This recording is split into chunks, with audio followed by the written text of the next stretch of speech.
This is verse 12 of the 5th chapter of the Gospel of Matthew, wrapping up the Beatitudes, which have been occupying our attention here for the first few verses of this chapter.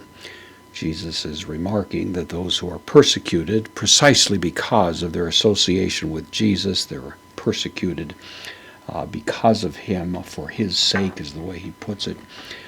He expresses a rather extraordinary consequence we have here in verse 12. So, kairita, or kairita, from kairo, the word means to rejoice, to be happy. It's a command, second person plural, present active imperative, and then added to it the connective kai, agaliastha. This is from agaliao, contract verb.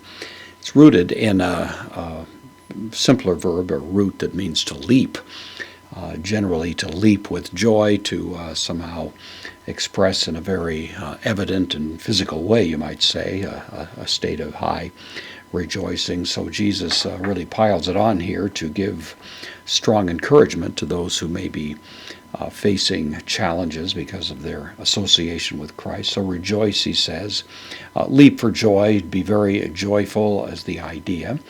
And then the explanation for the reason why, hoti, because. Ho, the article, masculine, singular, nominative, misthos, is the word that means reward.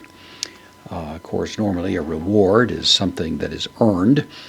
In the biblical theology, as Augustine says, the rewards are rewards of grace. They're not exactly earned, but rather they are warranted based on God's grace because of the actions that take place by those who belong to him. So because homisthos, the reward, humon, the possessive genitive plural, second person pronoun, so because the reward of you, and then polus.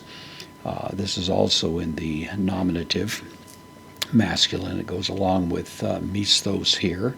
The verb of being is implied. It's a predicate adjective, so because the reward of you is, we have the is here kind of implied, polus, great. Your reward is great if you have undergone persecution precisely because of your association with Christ, identifying with his name. Then Jesus gives an assurance that there is a great reward that is tied to that. Of course, the New Testament teaches emphatically that there are eternal consequences to actions that take place in time, which can be both positive and negative.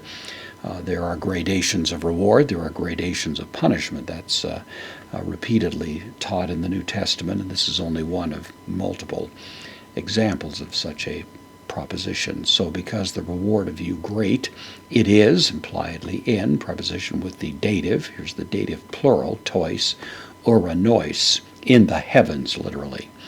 So even though the reward may not be visible on earth, there is secured a reward in an invisible realm that will be realized at a certain time, eventually, of course, in that eternal situation.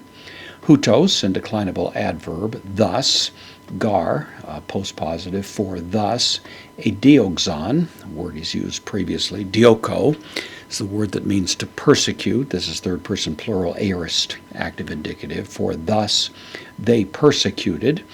No identifying who the persecutors are here, but if you're familiar with the Old Testament, you can probably derive a pretty good idea with respect to that. Thus they persecuted tous prophetos. This is the accusative plural of this masculine noun of the first declension. So thus they persecuted the prophets. And then tous here, belonging in apposition with tous here. So the prophets, the, and then pro, before. Preposition takes the genitive. Here's the genitive, second person pronoun, before you.